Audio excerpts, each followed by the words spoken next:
Turma 458, boa tarde a todos. Estamos continuando a nossa última aula, estabelecendo, então, num primeiro passo, as diretrizes do chamado Direito Internacional Privado. Quando nós analisamos essa situação na nossa primeira aula, nós tivemos um contexto sumário acerca do que corresponde ao direito internacional privado.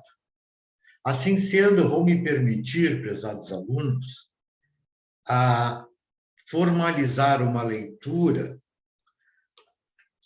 estabelecida pelo professor Edgar Carlos de Amorim e Vicente de Paula Oliveira Júnior, a respeito desta noção fundamental que me parece bem adequada e compreensiva. Em primeiro lugar, quero dar uma boa tarde para a Gabriela Machado. Muito obrigado pela presença. E vamos, então, entender, talvez um pouco mais, o conteúdo da disciplina de Direito Internacional Privado. E para isso, então, me permito esta leitura, na qual depois a gente fará alguma referência mais precisa. Assim, na realidade, o homem vive em sociedade. Não porque apenas quer, mas tão somente por força das próprias circunstâncias. O homem não nasceu destarte para viver só, e sim viver em grupo. Tem ele necessidades diversas, como todos sabemos, a alimentação, a segurança, o bem-estar, o ensino e tantas outras que somente podem ser realizadas com o seu relacionamento com os seus semelhantes. Em síntese, ninguém é autossuficiente. Concorda? Muito bem.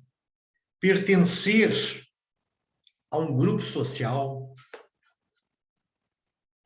significa dizer que cada um encontra-se submetido às determinações deste grupo. E, ao mesmo tempo, direciona a sua conduta para dentro daquele desiderado que o grupo busca encontrar. Nenhuma sociedade pode prescindir de normas que possam regular esta coexistência pacífica entre os indivíduos, porque ela se estrutura na necessidade de um poder que organize esta sociedade. Ok? Então, devemos falar, em primeiro lugar, no poder social, também chamado de poder difuso. Nele, todos participam da vida social, seja como governantes ou como governados. Muito bem.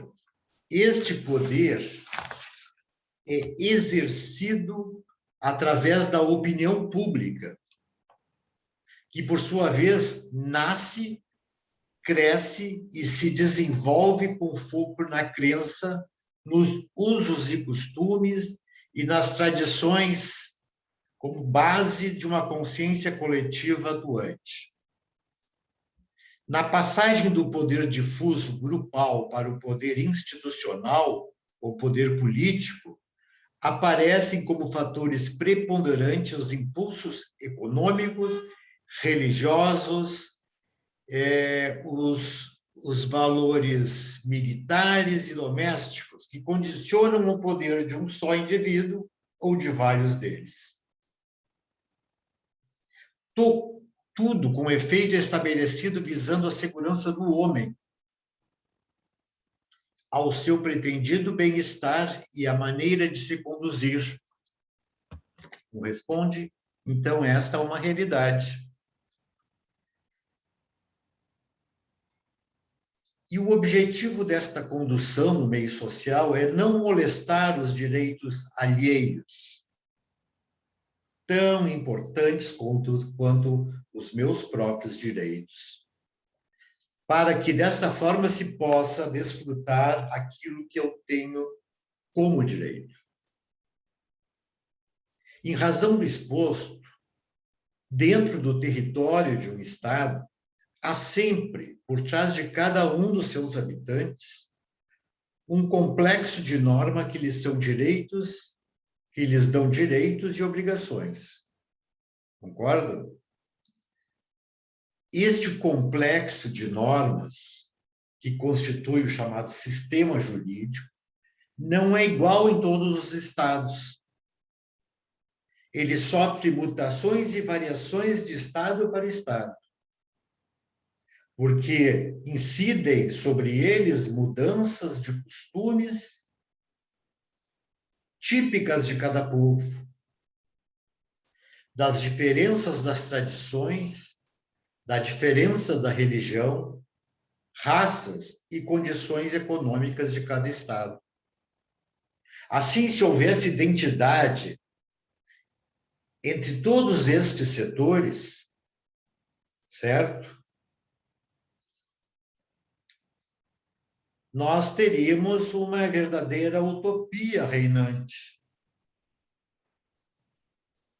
Então, esta alteração de sistemas nos estados sofre mutações, variações.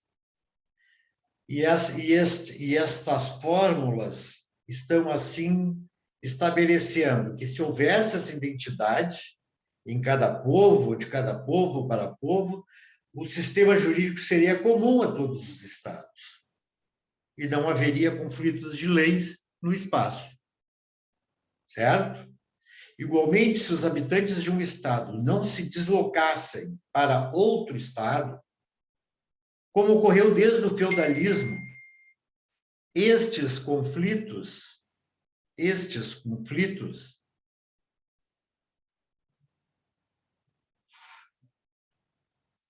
também não ocorreriam e, consequentemente, não haveria normas de direito internacional privado. Correto? De qualquer sorte,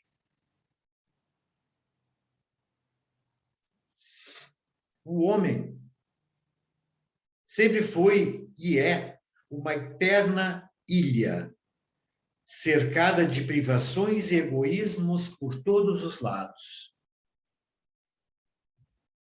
Não se contenta em viver dentro de um só território. Precisa ir ao encontro de outros povos, visando fazer negócios, adquirir ou aumentar as suas riquezas, ou buscar algo que lhe esteja faltando dentro da área de sua vivência. A partir daí nasceram os conflitos de leis no espaço. Portanto, se o negócio passou a ser realizado entre pessoas de estados diferentes, tornou-se difícil saber qual dos sistemas deveria ter a necessária aplicação no caso de conflitos. Iguais entraves despontam também em relação aos direitos pessoais, certo? Porque aqueles que dizem respeito, por exemplo, ao nome, à personalidade, à capacidade e à família, que, como nós analisamos na última aula, pessoal, são sistemas condicionantes do chamado Estatuto da Pessoa Física. E, assim sendo, à proporção que aumentavam os meios de comunicação e transportes, maiores eram as relações entre pessoas destes mesmos estados, fato que veio mais ainda a contribuir para o acúmulo de conflitos. Em suma, quanto mais relações interespaciais, maior o número de conflitos envolventes. E, não esqueça, conflitos de natureza privada. Certo?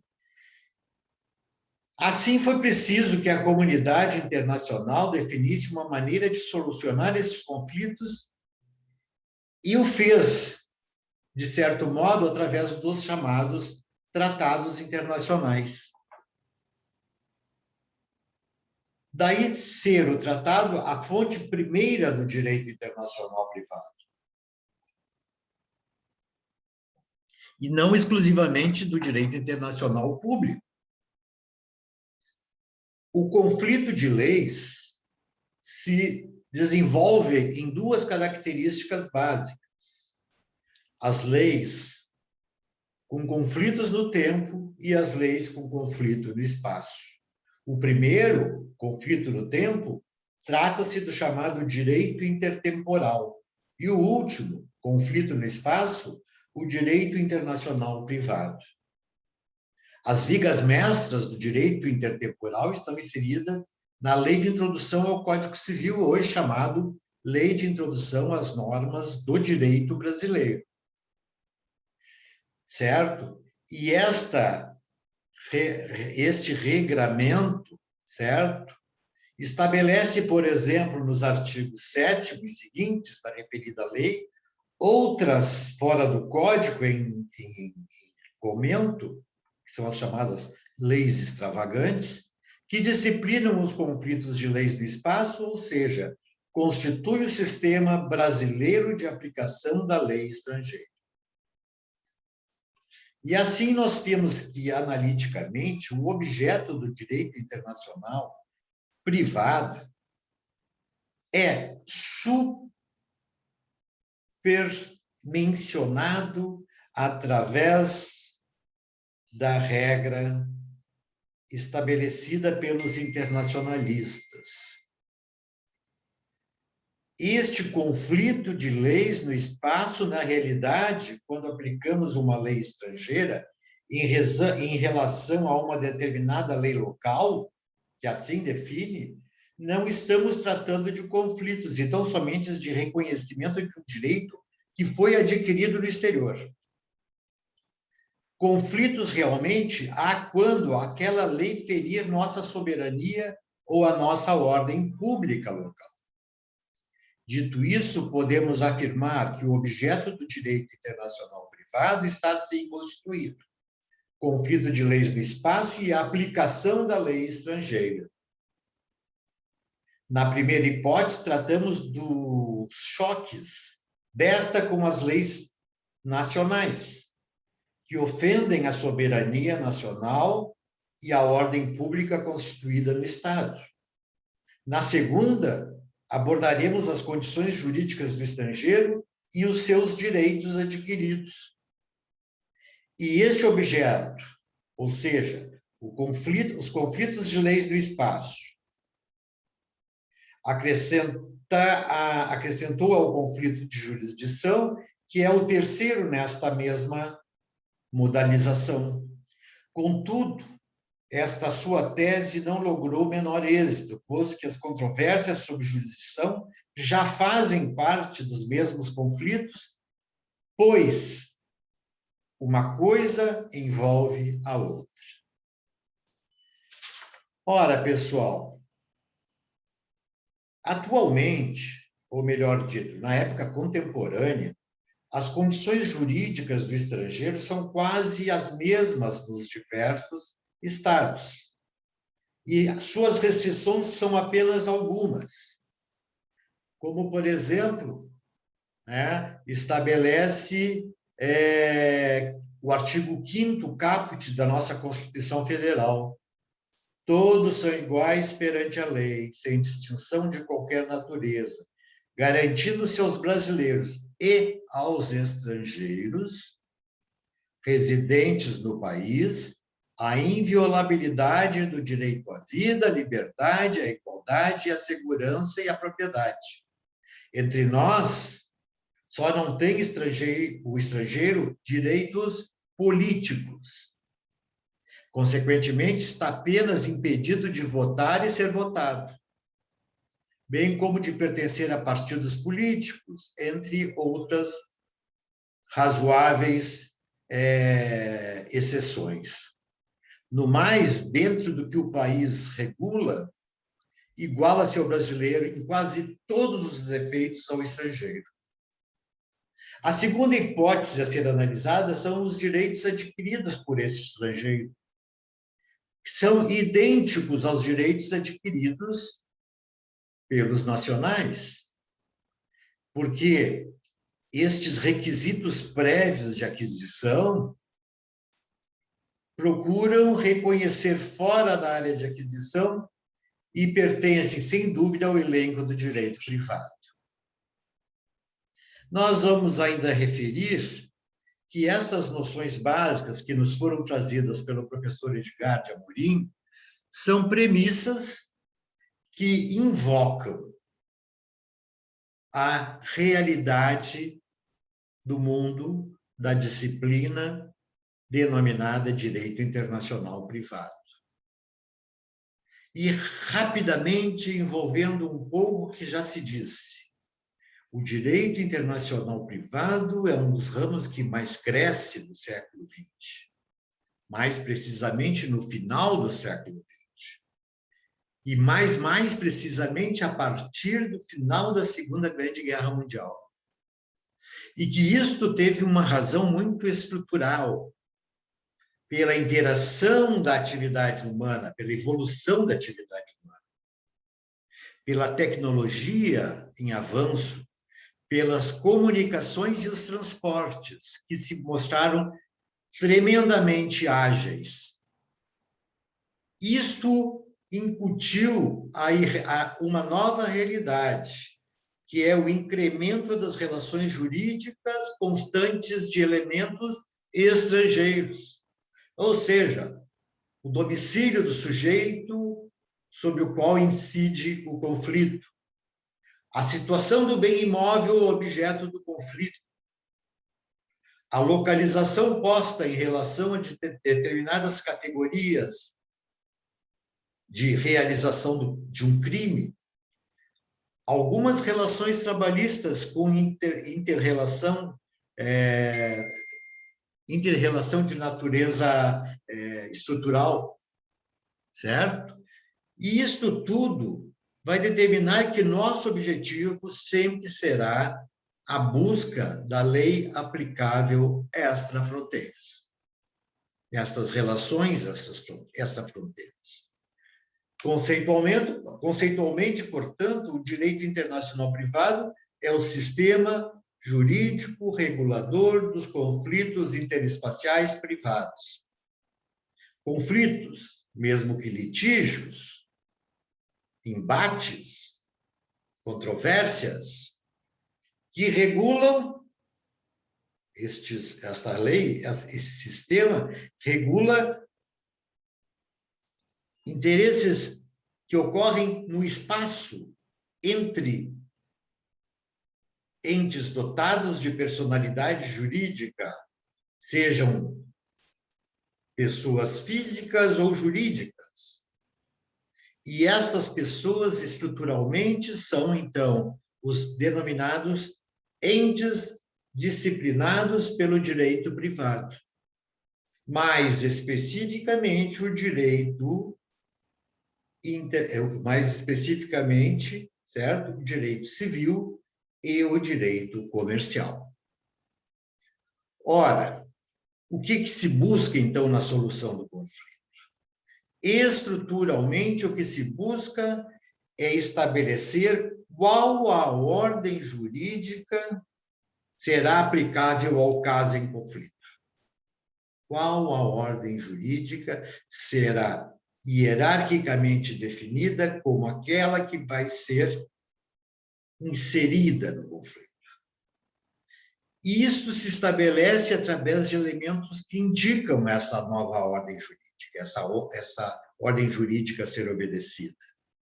porque elas estão consubstanciadas na própria lei interna de direito internacional privado, que, no Brasil, substancialmente, é a lei de introdução às normas do direito brasileiro, mas que se ampliam através de várias normas extravagantes, tais como, por exemplo, o Estatuto das Migrações, o Código de Processo Civil e todas as regras que condicionam uma relação interespacial entre homem, empresa e Estado. Muito bem, pessoal. Este pequeno conceito, e ainda um pouco elementar, é um conceito que se estabelece através de algumas características básicas. Assim, por exemplo, os litígios privados são aqueles que têm, dentro do seu contexto, elementos estrangeiros. Elementos estrangeiros que nós vamos considerá-los como elementos de conexão. Esta é a palavra básica. Ou seja, aqueles elementos impostos ou compostos dentro de um dispositivo legal que vão fixar como se resolve a solução deste conflito. Regras que, aliás, se estruturam numa só hipótese. E aquele objetivo jurídico envolvido na controvérsia. E são vínculos relacionais do fato, ou seja, o próprio litígio, e o sistema jurídico aplicável. Nós, evidentemente, quanto à análise mais estruturada deste tema, vamos analisar depois, na lei de introdução, toda a imensa corrente de conflitos possíveis, imagináveis, dentro da relação entre, por exemplo, um sujeito brasileiro e um sujeito emergente de um outro país, ou de vários sujeitos brasileiros e vários sujeitos de outro país.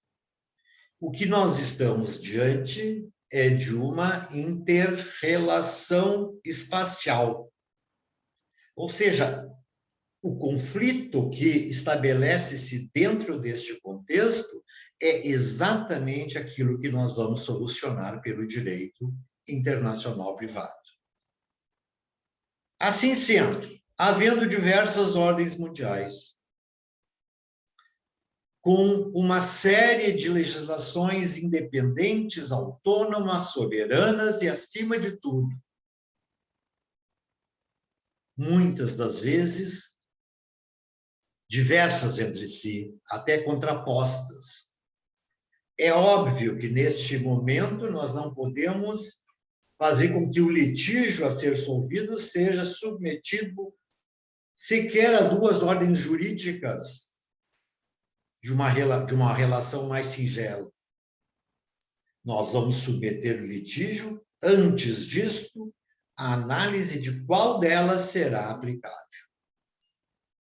Certo? E qual é a finalidade? Buscar a norma aplicável ao caso concreto, quando houver um conflito espacial privado.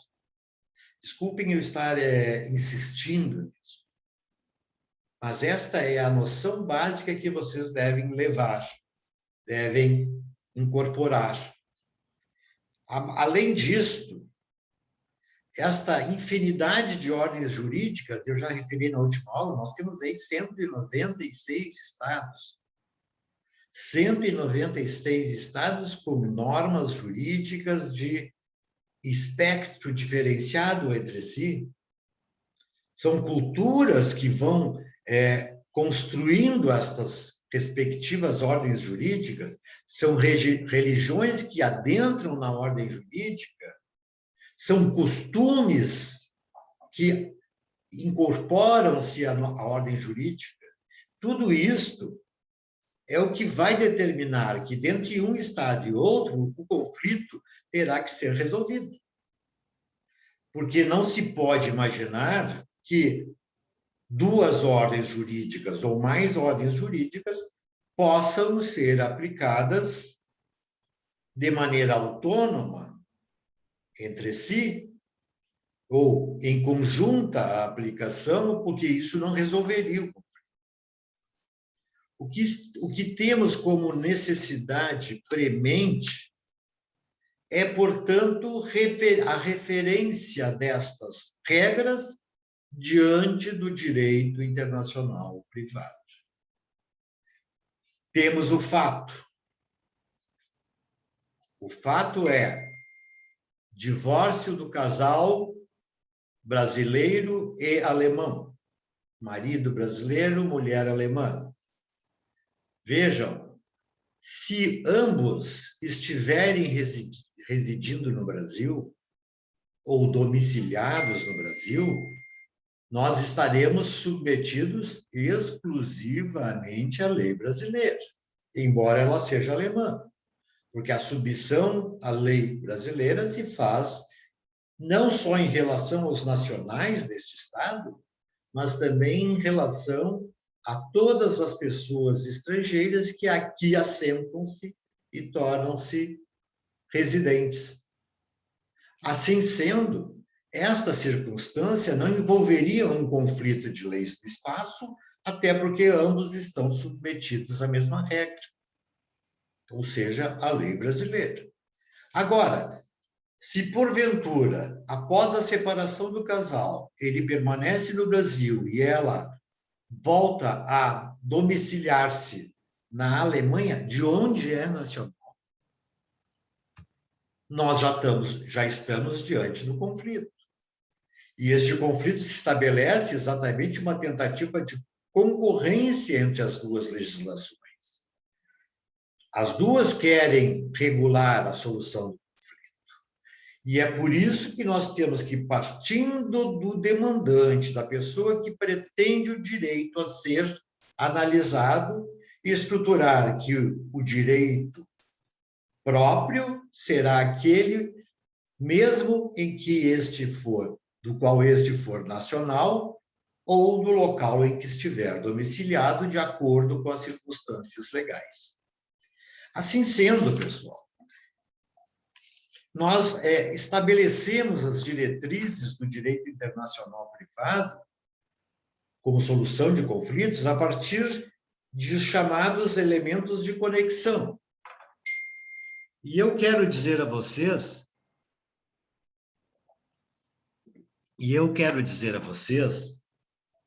que estes elementos de conexão são aquelas particularidades normativas que estão lá na lei de introdução, aonde se define a lei aplicável. Por exemplo, o domicílio da parte litigante, certo? Será aplicado o domicílio da parte litigante será aquele aplicável nas relações envolvendo, por exemplo, direitos de família, então o divórcio. O meu domicílio é Brasil. Portanto, a lei brasileira será aplicável. Assim que nós estamos estruturando dentro de uma certa situação jurídica.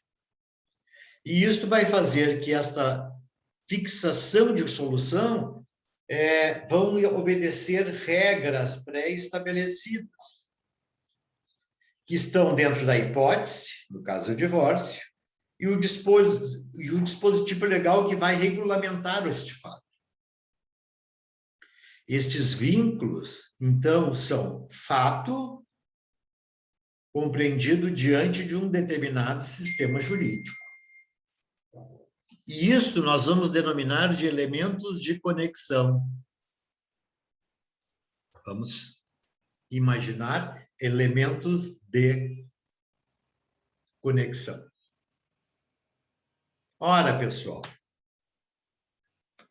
bem entendido o aspecto introdutório da disciplina, nós temos que continuar caminhando. Nós temos que continuar incorporando maiores e melhores informações acerca deste contexto. Assim, por exemplo, num segundo tópico, nós vamos ter que analisar aquela relação que nós já estudamos e a relação que nós estamos iniciando a estudar. O que é o direito internacional público e o que é o direito internacional privado. Ora, o direito internacional público, como todos sabem, é a regulamentação das relações entre Estados e ou organizações internacionais. Estas relações se fazem estruturalmente diante de normas acima dos Estados, porque nenhum Estado pode impor a sua normatividade a um outro Estado. Isso seria intervir em assuntos de outra jurisdição. Logo, as normas criadas dentro do direito internacional público são normas supranacionais. E, sendo supranacionais, são normas que estão, em princípio, e, teoricamente, acima dos direitos internos. Abre parênteses. Ainda que nem sempre assim seja, para depois esclarecer a vocês. Ora, pessoal, as normas de direito internacional público são, estruturalmente, normas vinculadas a acordos internacionais entre Estados, entre 2 ou mais Estados, onde cada um destes Estados vai manifestar a sua vontade livre e soberana de cumprir aquelas disposições de boa-fé. Certo? A partir deste consentimento em aderir àquela regra, o Estado vai determinar que este regramento jurídico seja também, e concomitantemente, incorporado à sua ordem interna. Fator que, evidentemente, vai fazer com que se obrigue o cumprimento. Portanto, cada tratado internacional que o Brasil formalizar, este tratado é uma regra internacional e é também uma regra interna. E, por isto, a incidência de um senso de obrigatoriedade. E no contexto da chamada Convenção de Viena, de 1969, nós sabemos que esta regra, que é o chamado Tratado dos Tratados, é a regra que vai fundar toda a formalização de quaisquer tratados internacionais. Mais do que isso, o Brasil já aderiu e é signatário da Convenção de Viena de 69, portanto, está obrigado ao cumprimento da mesma. Abre parênteses de novo. Ainda que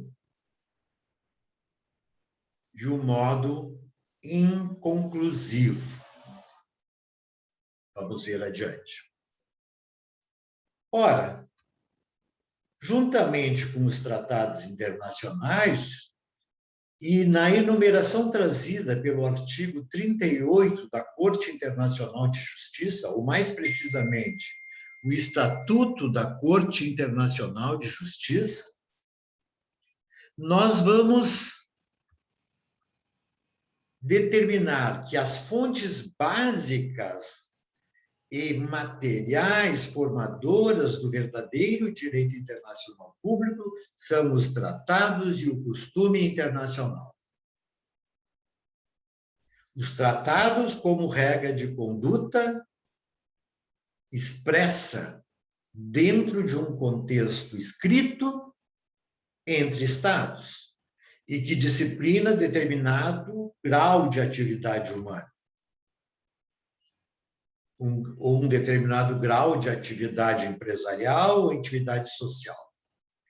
De qualquer sorte, esta norma dita escrita, que é a norma mais condizente com o sistema, ela traz, evidentemente, muito maior segurança nas relações jurídicas internacionais. Assim, se um tratado é invocado dentro de um litígio no qual, ou o qual, os estados estão controvertendo, eles terão que buscar a solução no tratado e não nas suas leis internas, porque isso determinaria a inoperância e a inexistência, então, de qualquer tratado internacional. Aliás, a Convenção de Viena deixa claro que a norma internacional deva ser hierarquicamente superior às normas de direito interno. Certo? Também vamos ver isso. Agora, sob a ótica ainda das fontes do direito internacional, nós devemos analisar o chamado costume internacional. E aqui chamado costume internacional nada mais é do que a norma verbal, ou melhor dito, oral, de administração de interesses procedidos pela transferência de costumes e de hábitos entre os povos. Transferência que se opera não por escrito, mas de modo oral, e que vai também submeter os seus aderentes, os estados que aderirem a esta regra, que vai fazer com que estes estados também comunguem da obrigatoriedade no seu cumprimento. Ora, seja pela tradição escrita do Tratado Internacional, seja pela tradição oral do costume internacional, nós temos que entender, em princípio, que a única diferença estrutural entre estas fontes é que uma dá maior segurança jurídica, que é o tratado escrito, e a outra, como costume, deverá ser devidamente comprovado pela parte. Como, por exemplo, dizer, neste conflito, eu e o Paraguai, eu, o Brasil, e eu, o Paraguai, já estabelecemos algum costume internacional adveniente ainda da Guerra do Paraguai, no qual tais e tais questões são pacificadas através de tal modo. Ora, isso tem que ser provado. Porque essas fontes do direito são as próprias as fontes informadoras e que comungam da ideia de levar ao juiz encarregado de analisar a questão uma certeza em relação ao direito aplicável. Isto significa, pessoal, isto quer significar que estas normas estabelecidas sobre um aspecto ou sobre outro, ambas são primordiais, são essenciais e são elas as formadoras das grandes decisões internacionais. As demais normas de fontes de direito internacional público são fontes meramente acessórias. São aquelas fontes que auxiliam o juiz na formação de seu próprio convencimento. Assim, por exemplo, as decisões judiciais ou a jurisprudência dos tribunais internacionais. Essa jurisprudência, levada a certas conclusões, poderá injetar no espírito judiciário uma nova ideia acerca da existência de algo que vem contribuir na solução de um conflito. Não decisivamente, mas de forma auxiliar. Assim sendo, este espírito legislativo vai fazer com que a norma jurídica internacional seja sobremaneira estruturada num contexto de aplicação efetiva para o caso concreto. Ou seja, se neste tratado Nós temos 5 estados que aderiram e são signatários daquelas regras. Estes 5 estados estão obrigados ao seu cumprimento, desde que as tenham ratificado. Recordam-se que ratificação é o ato definitivo pela qual o Estado informa a ordem internacional que ele é membro, signatário e parte deste tratado. Quando houver essa ratificação, dentre estes 5, esta regra se torna obrigatória, certo? Além da jurisprudência, que são meras decisões judiciárias, nós temos que compreender que elas, na verdade, sequer fontes são, mas elas são métodos auxiliares de levar o juiz a uma convicção, ou seja, o juiz vai, diante daquela jurisprudência, refletir acerca de um tratado que condicione-se nas mesmas condições, ou de um costume, que também possa ser arregimentado, buscando a solução daquela questão.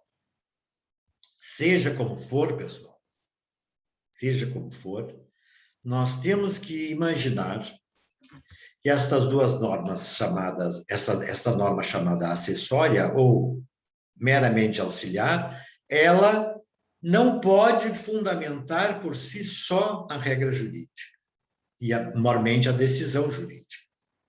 Ninguém decide, como juiz internacional, apenas fundamentado na jurisprudência, como ocorre no direito interno, quando ocorre nos tribunais do direito interno. Você sabe que no direito interno a jurisprudência ela é complementar e ela é vinculada à decisão a ser tomada. Ela vincula. No direito internacional privado não há público, desculpem, não há esta inserção. De qualquer forma, e por outro lado, além da jurisprudência como fonte acessória, nós temos doutrina internacional.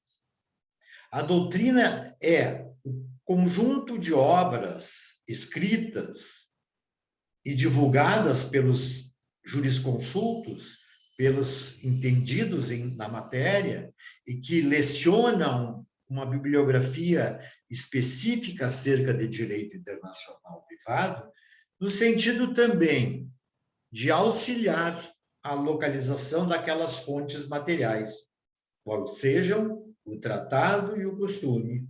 Ela não pode ser elemento de toque e único elemento componente da decisão judicial. Aliás, isto poderíamos imaginar tratar-se, tanto a jurisprudência quanto a doutrina, de fontes de consulta do juiz, mas não de fundamentação definitiva. Porque, na verdade, nós temos um preceito em direito internacional que nós não podemos esquecer.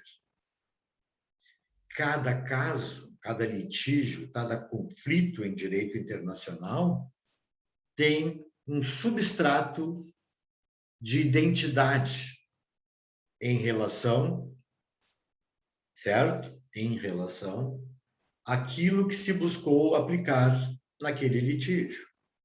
O substrato vinculativo da obrigatoriedade judiciária, pensem bem, está concentrado apenas, então, nas fontes de natureza material. Ou seja, as decisões só podem ser deliberadas pelo costume e pelos tratados. Ok? As demais são fontes acessórias.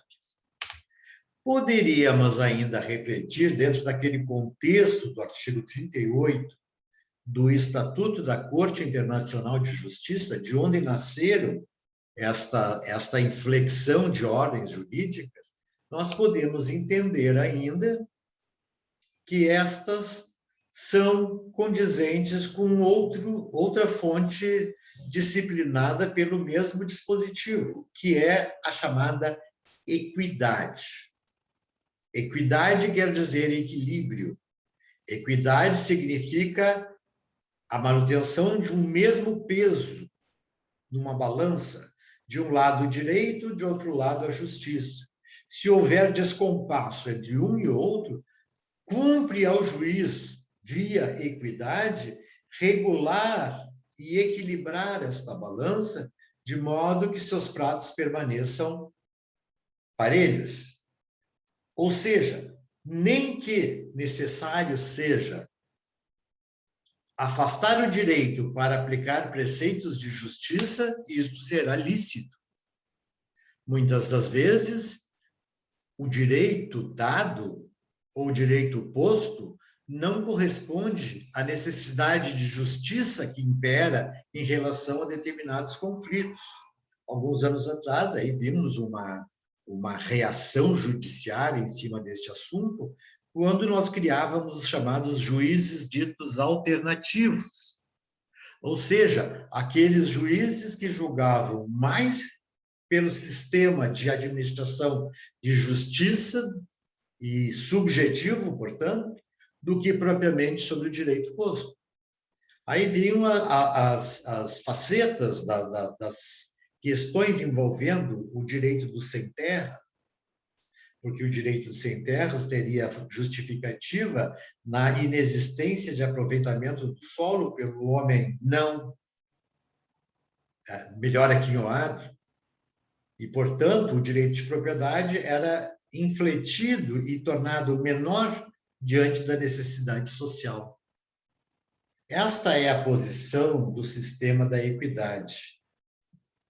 E o sistema da equidade vai transbordar exatamente na necessidade de que esta regra de fonte de direito só seja aplicável quando as partes assim deliberarem,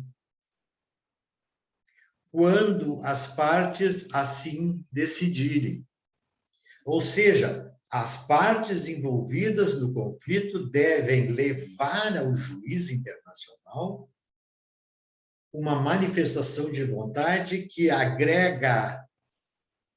agrega-se à sua posição quanto à utilização da equidade. Sem esta autorização pelas partes, o julgador internacional não pode julgar. Ele não tem o alvedrio de julgar de acordo com sua vontade, por equidade. Isto tem que lhe ser autorizado. E aí a diferença entre o sistema jurídico, né, e o outro sistema jurídico, né? No momento em que o juiz espera a manifestação das partes para poder julgar por equidade, no direito interno, esta autorização é tácita, ela é uma fonte complementar, mas é uma faculdade dada ao juiz. Ocorre que os julgamentos de questões envolvendo o direito internacional público, de regra, inserindo estados e organizações internacionais, em regra, estes estados devem, antes de submeter o litígio ao judiciário internacional, que é a Corte Internacional de Justiça, devem acordar sobre a fórmula da solução. E se eles devem obrigar-se pela solução que escolheram, que seria a judiciária, eles também, neste ensejo, vão dizer, e admitimos, inclusive, que este juiz julgue por equidade. Vejam que eles dão uma autorização. Por que isso? Estruturalmente, porque a equidade, né, não pode ser livremente vinculada a uma decisão, porque isso tornaria o julgador quase que um legislador. E o julgador é um mero sujeito que dá o direito posto e não cria direito, certo? A criatividade da norma jurídica, através da jurisprudência, por outro lado, é uma fórmula de maleabilização da norma específica para aplicar-se a um caso concreto, diferente da regra de natureza geral. Muito bem, todas estas colocações, elas têm como intuito estabelecer a regra agora das fontes do direito internacional privado. E aqui a grande estrutura de uma grande diferença. O direito internacional privado, embora saiba-se tratar-se de um direito que vai regular conflitos de leis, e como tanto ele vincula-se através de normas indiretas, a fórmula básica de fundamentação da norma jurídica internacional privada é a lei interna. Ou seja, a lei estruturante da legislação nacional. E eu falei na última aula, todos os estados têm o seu próprio direito internacional privado. Todos têm regras de conexão que são estabelecidas com o intuito de definir a regulamentação de uma ou de outra ordem. Assim sendo, a lei, no Brasil, corporificada pela Lei de Introdução às Normas do Direito Brasileiro,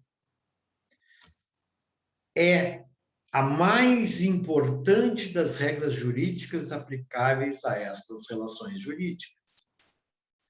Então, vejam, daqui nasce a ideia, então, já referida também, de que a lei interna, certo? É submetida, inclusive, à ótica da legislação internacional, onde se complementará através de atos interpostos por juízes de mesmo grau de analítico e jurisdicional. Ora, a lei é a primeira das regras de fundamentação de uma decisão internacional. E não só a lei de introdução, mas várias leis extravagantes, assim como falamos antes, que complementam o rol das normas de direito internacional privado complementares. Assim, por exemplo, o Código de Processo Civil também estabelece, em alguns de seus dispositivos, que as suas normas sobre jurisdição internacional e sobre cooperação internacional são normas de direito internacional privado. E ali nós vamos estabelecer exatamente o que mais se necessita nesta análise. A competência jurisdicional do juiz brasileiro frente ao direito estrangeiro, os princípios cooperativos de intersecção de ordens jurídicas decorrentes de um ordenamento jurídico em direção a outro ordenamento jurídico, o que é consubstanciado através das chamadas cartas rogatórias e da homologação da sentença estrangeira. Isto também vamos analisar com prioridade.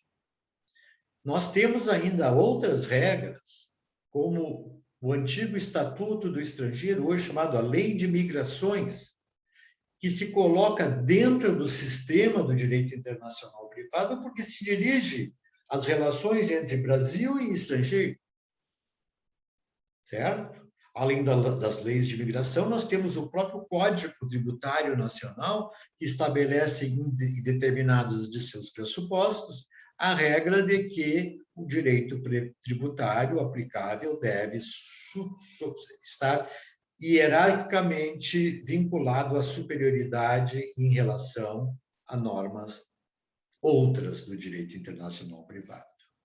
E, assim sendo, nós temos este contexto legislativo que vai implementar estas noções básicas. E estas noções básicas, elas vão, então, infletir naquela decisão de escolha. eu oriento que esta questão, diz o juiz, seja julgada de acordo com o direito brasileiro.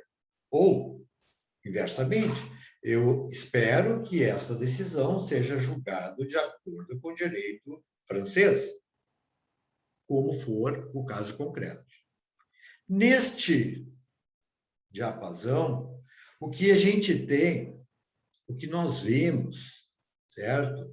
É que o direito nacional e o direito estrangeiro, então, também estão submetidos a uma segunda fonte fundamental do direito internacional, que é o chamado costume internacional em matéria privada.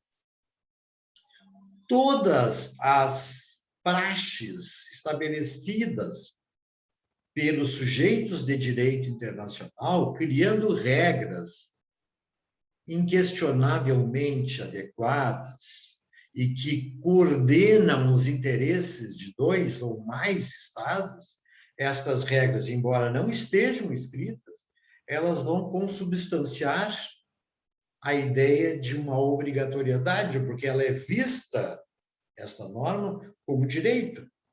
Assim, por exemplo, se na Roma Antiga haviam 2 fontes, duas bicas de água, aonde a população iria colher a sua água, ou tomar água, ou, enfim, estas 2 bicas, durante muitos anos, eram as escolhidas pela população de Roma para seus definidos fins. Assim sendo, estas fontes sempre se tornaram a praxe costumeira daquele povo. Não obstante, em determinado momento, aqueles que tomavam água ou que recolhiam água na bica ou na fonte A começam a adoecer, começam a sentirem-se mal, o que não ocorre com quem tomava água na fonte B. E esta circunstância leva, então, o povo a deixar de beber água na fonte A, porque ela é causadora de doenças, por determinadas N situações.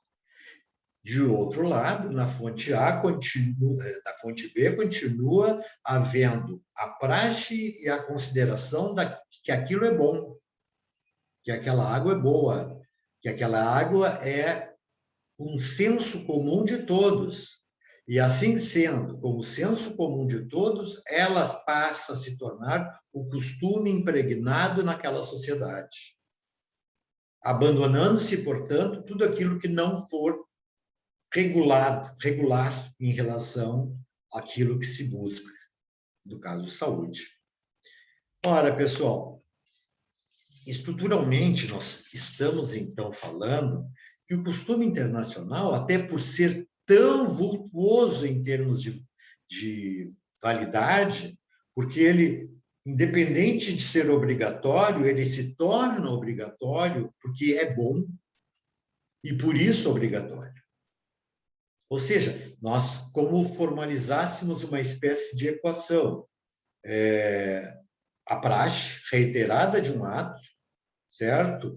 A opção que aquilo vai se repetir no tempo, mas a questão da verificação de que aquilo é bom e aquela determinação é aceitável, para então nós resolvermos aquela equação pela obrigatoriedade, até porque não incide outra proposta, no caso concreto. Esse é o costume. O costume internacional, como o costume do direito internacional público aqui, também funciona com um sedimento de experiências reiteradas que passam a ser utilizadas como meios de solução de conflitos intercorrentes. De qualquer maneira, quando a gente fala, quando ela estabelece esta relação de fontes entre lei e costume, nós estamos falando das chamadas fontes internas.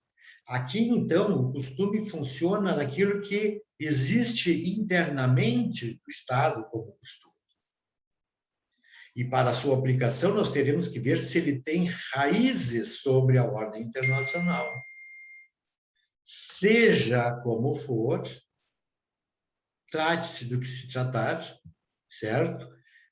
Esta fonte costumeira, né? esta determinação de aplicação efetiva, ela tem que ser repensada em alguns pontos, como, por exemplo, a necessidade de reestruturar-se novas formas de atuação para dar segurança jurídica. Momento em que nós vamos ver que estes costumes, modernamente, já se constituem em regras de direito escrito. Toda boa norma, ela passa da égide da oralidade para a égide da existência jurídica escrita. E essa existência jurídica de natureza escrita, então, a transforma em tratado internacional. E quanto maior as regras escritas, maior a possibilidade de nós codificarmos o direito internacional em suplementos na forma como qual o direito interno suplementa todas as disciplinas jurídicas. Então, vejam, como é que funciona o costume internacional hoje em dia? Ora, evidentemente, nós não temos mais tempo nem habilidade para esperarmos anos e anos que uma norma se aperfeiçoe, até se tornar um tratado. Então, o que nós nos convencemos e que nós aplicamos efetivamente é que estas ordens ditas normas de natureza, desculpem, estas normas de natureza oral, elas, na verdade, elas se submetem. Só um minutinho, pessoal, por favor, eu vou desligar aqui para não dar problema. Essas normas, então, elas se concentram na tese de que é costume internacional hoje todos aqueles tratados internacionais aceitos pela unanimidade dos Estados-membros da comunidade universal, ou pela grande maioria da comunidade internacional, cujos países que não a adotaram têm obrigatoriedade sobre elas, porque se tornou um costume. O que nós chamamos de jus gentium, regra imperativa de direito internacional geral, e que tem até mesmo supremacia sobre o próprio tratado não ratificado. Resumindo, um Estado deixou de assinar um tratado, mas 190 Estados adotaram esse tratado. Este Estado que não a aceitou, ele está obrigado, via costume internacional, certo? Em relação à norma estabelecida na ordem jurídica internacional, ele se torna obrigatório por necessidade premente de que o costume fez com que tantos estados assinassem, portanto, vale para todos. Essa norma imperativa de direito internacional, repito, tem maior validade até do que o próprio tratado ratificado. Também vamos rever estas questões. Prof, Pois não, Gabriela? qual que é o nome dessa norma? Não é jus gentium, eu falei, né? Eu falei uma coisa que não entendi. eu já vou te repassar, tá? Só um minutinho. Obrigada. Só para não perder o vínculo. O raciocínio. O raciocínio, tá? Vamos lá. Então, pessoal, o que nós temos agora é o seguinte. Eu falei jus gentium, já vou informar agora, Gabriel. É o jus cogens. Jus, J-U-S, cogens, C-O-G-E-N-S, tá? Jus cogens. Obrigada. De nada. O jus cogens, então, tem a validade de uma norma como se escrita fosse. Por exemplo, os estados que não aceitam subordinação à ONU. São 2 estados na comunidade de 196. Evidentemente que as regras da ONU se aplicam também a eles. Ainda que indiretamente, mas aplica-se. O próprio Estatuto da Corte Internacional de Justiça, que não foi ratificado pelos Estados Unidos, mas foi ratificado pela grande maioria dos estados componentes da comunidade mundial, certo? Estas regras definitórias, certo? Da prisão de criminosos de guerra por crimes contra a humanidade, elas são normas obrigatórias, inclusive para os Estados Unidos, que não a ratificou. Ou seja, os Estados Unidos entendem que não podem declinar a sua competência nacional para uma competência internacional.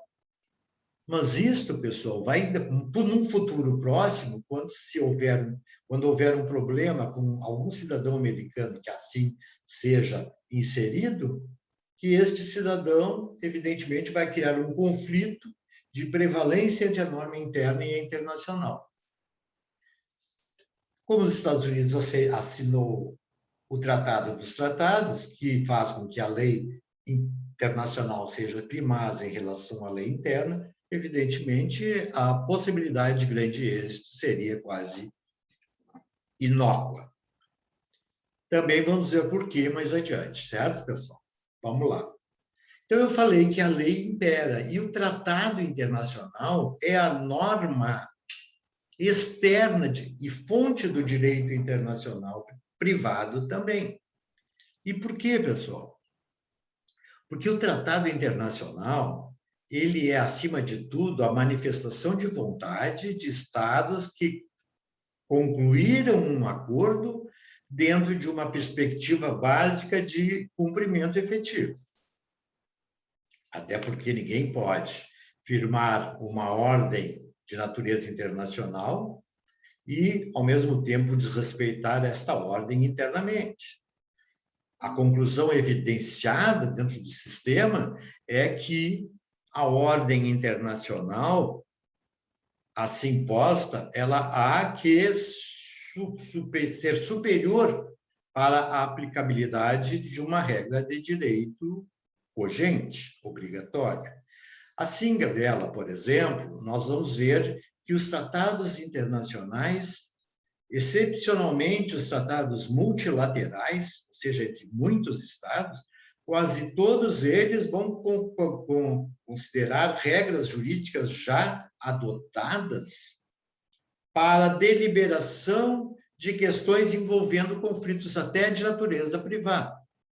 Eu não sei se eu já cheguei a falar a você, mas o exemplo do menino norte-americano que veio para o Brasil, que a mãe casa novamente, tem uma menina, a mãe vem a falecer neste momento, a menina permanece com o seu padrasto, pai da menina, e o menino, que é americano, fica na posse do pai do padrasto, onde se insere um conflito entre a legislação norte-americana e a brasileira, que vem a ser solvido pelo Tratado Internacional de Guarda de Menores, estabelecido pelo Brasil e Estados Unidos. Ou seja, uma regra superior às normas de direito interno que regulou e concluiu, solucionou o conflito de leis no espaço.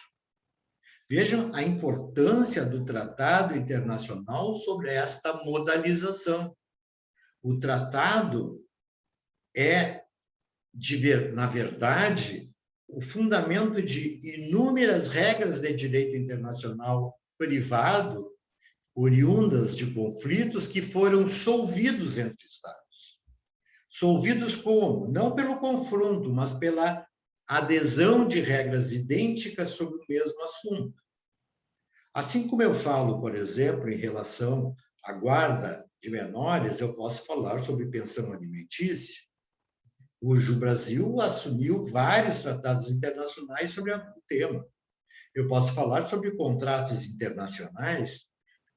internacionais que vogam como regras jurídicas autônomas, né, e que vão estabelecer que, na hipótese de conflito, sempre se utilize a regra do tratado e não a regra da lei interna, que é opositor eventualmente, certo? Então, vejam, a função do tratado internacional nessa ordem de coisas, ele é exemplar. E, na verdade, ele é um método solucionador das regras de direito conflitual. Vamos adiante. Assim como na ordem externa, desculpe, na ordem interna existe o costume interno, como fonte do direito internacional, nós temos também na ordem externa os costumes internacionais, como fonte do direito internacional. Os fundamentos do costume todos já sabem. Por exemplo, a Convenção de Chicago sobre aviação civil internacional, ou seja, a responsabilidade civil das companhias aéreas. Ora, este Tratado de Varsóvia, que é de 1923, este Tratado de Varsóvia, na verdade, durante muito tempo, foi o objeto de referencialidade das decisões judiciárias.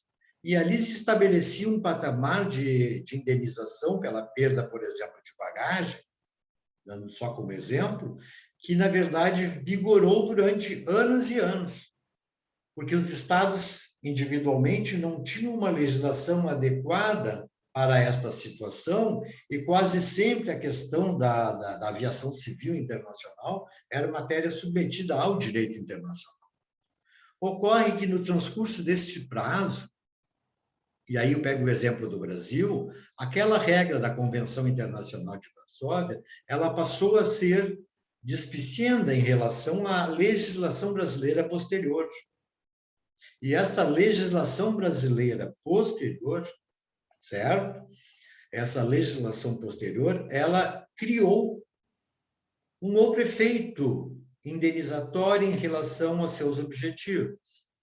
E este efeito indenizatório era o efeito definido pela ampliação do valor da Convenção de Viena através da inserção de regras de proteção ao consumidor brasileiro. Regras que se extrapolam, inclusive, para fora ou para as relações fora do nosso país, desde que o consumidor seja brasileiro ou alguém, ainda que estrangeiro, que esteja domiciliado no Brasil. Assim sendo, nós alteramos aquela regra, mas nós criamos uma interna, e essa é a regra primaz, que, na verdade, desmotivou a aplicação daquele costume porque ele já era ultrapassado. Assim, a regra das relações de consumo no Brasil são regras que, na verdade, foram disciplinadas dentro de um espírito normativo uniforme no mundo. E a aplicação da proteção ao consumo é uma relação indispensável no mundo atual. Muito especialmente quando a utilização da internet se constitui na fórmula mais avançada de aquisição, compra e venda de produtos. Então, nós temos que entender que o espírito vinculativo das fontes do direito internacional vão sofrendo nuances. E essas nuances ainda mantêm a estrutura originária, mas sempre a lei será primordial e, sucessivamente, os tratados internacionais que configurarem hipóteses que incidem sobre acordos internacionais firmados entre Estados, vai disciplinar as relações entre aqueles Estados. Muito bem. A grande consideração que deveríamos ainda levar a nossa mensagem é a consideração relativa, então, à fórmula pela qual estes conflitos emergem no sistema internacional. Então, para que um juiz julgue, vamos imaginar uma situação bem prática. Eu, como juiz, vou ter que julgar um delito internacional. Está lá submetido na petição inicial que aquele conflito é internacional, porque ela envolve, por exemplo, a aquisição de imóveis no Panamá. E estes imóveis estão sendo submetidos a uma regra jurídica de natureza panamenha. E eu não vou poder dizer que esta regra seja inaplicável no caso Intela, embora eu seja juiz brasileiro. E eu vou dizer a vocês mais. Se eu fui chamado para manifestar a sentença em relação ao caso concreto, eu vou ter que aplicar nessa relação jurídica as regras de direito panamenho. Ou seja, o juiz brasileiro não só pode, como deve aplicar aquilo que a lei brasileira faça referência.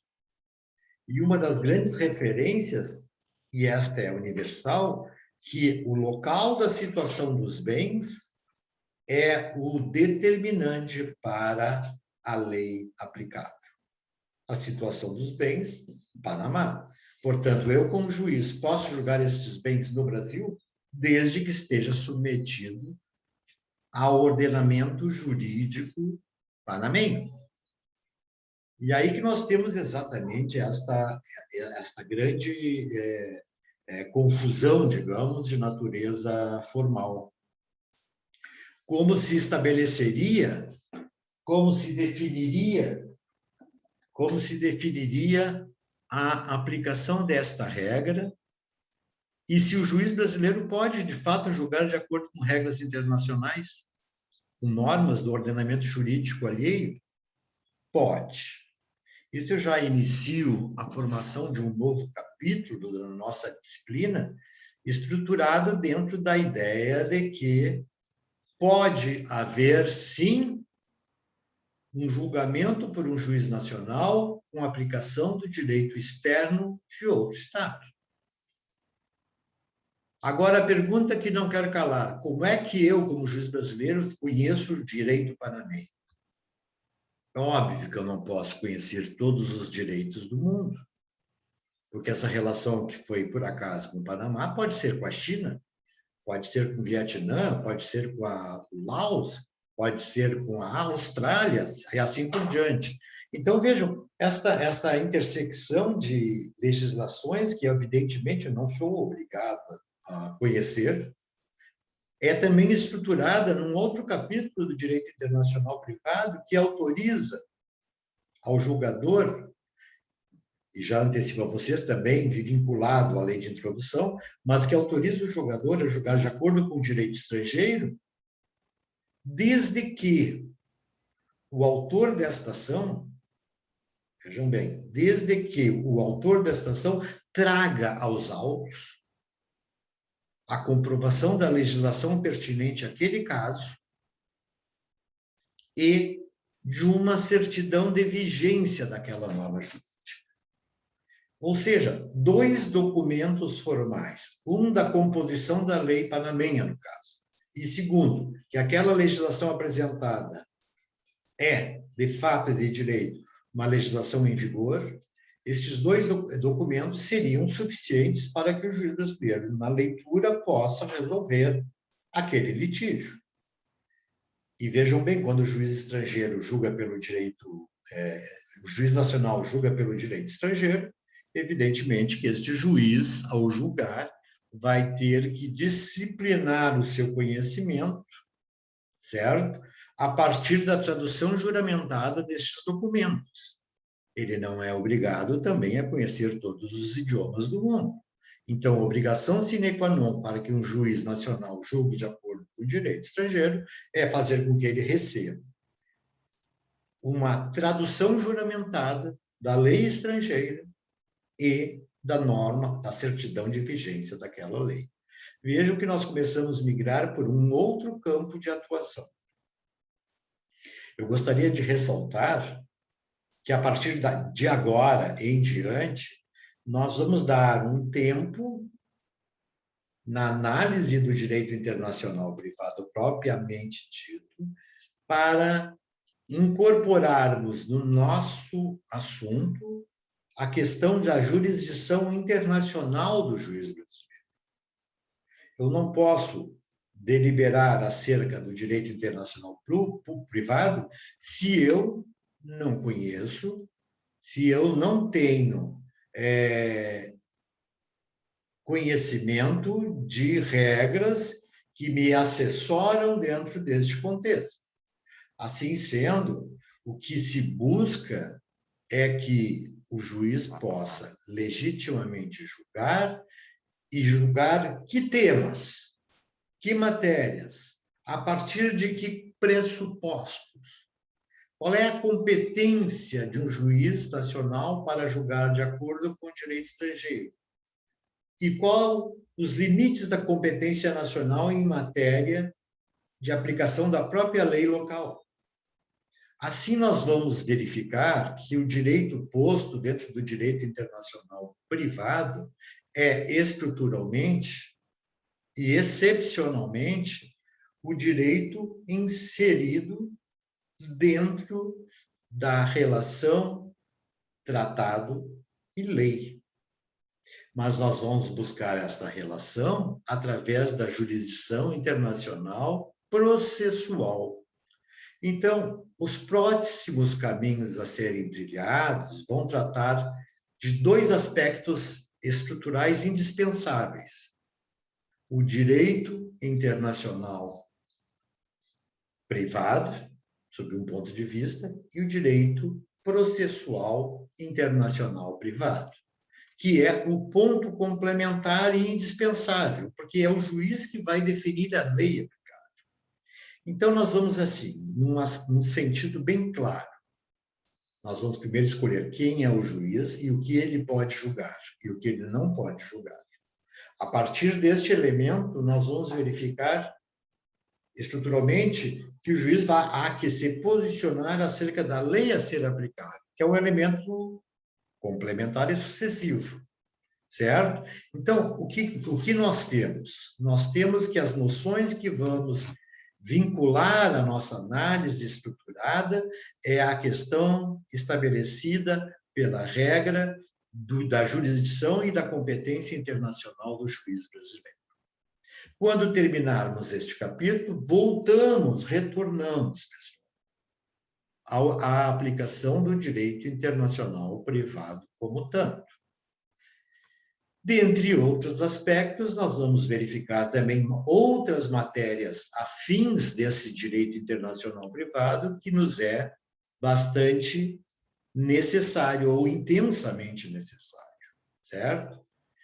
Eu, nesses momentos finais, aí, gostaria de convocar, aqui no caso, só a Gabriela, convocá-los a eventuais dúvidas que tiverem, que gostaria de esclarecimento, ou que quiserem me fazer adiante. Por favor, Gabriela, tens alguma pergunta? Gostaria de complementação de algum tema? Eu achei só interessante os costumes, que eu não me acordava do direito nacional público. Muito Eles interessante. eram tão importantes, né? Eu estou de ver como era a formação daquele costume. É que o direito foi se formando até o século XVII só pelo costume. O direito de guerra é todo estruturado, por exemplo, no costume internacional. Aquela bandeirinha branca na guerra. Por que tem essa bandeirinha? É o costume. No momento que aparece a bandeira branca, o que acontece? As duas partes respeitam aquele símbolo como símbolo de paralisação das hostilidades e momento de negociação dos termos da guerra. Assim, a declaração de guerra e outros efeitos. O direito da diplomacia internacional também nasce do costume internacional. Então, vejam, este tempo que tínhamos para pensar o direito hoje não existe mais. Nós estamos falando, por exemplo, a regulamentação da internet, ou dos elementos de interação e comunicação social. Esses elementos não nos permitem, inclusive, de criarmos normas já de alguns tempos atrás, porque quando nós criarmos essas, já estamos lá na frente. Na verdade, os equipamentos, a tecnologia evolui tão rapidamente que, de fato, o direito não consegue alcançar esse limite. Né? Mas é isso, Gabriel. Tá? Eu te agradeço a presença, muito obrigado. E, de qualquer forma, fica aos demais colegas a nossa A gravação, gravação. para que eles possam optar pela oitiva da mesa, que eu acho que é interessante. Tá bom, Gabriela? Muito Então, obrigado. obrigada. Tá? Boa semana, por favor. Obrigada, Sônia. Boa semana. Tchau. Tchau, boa semana.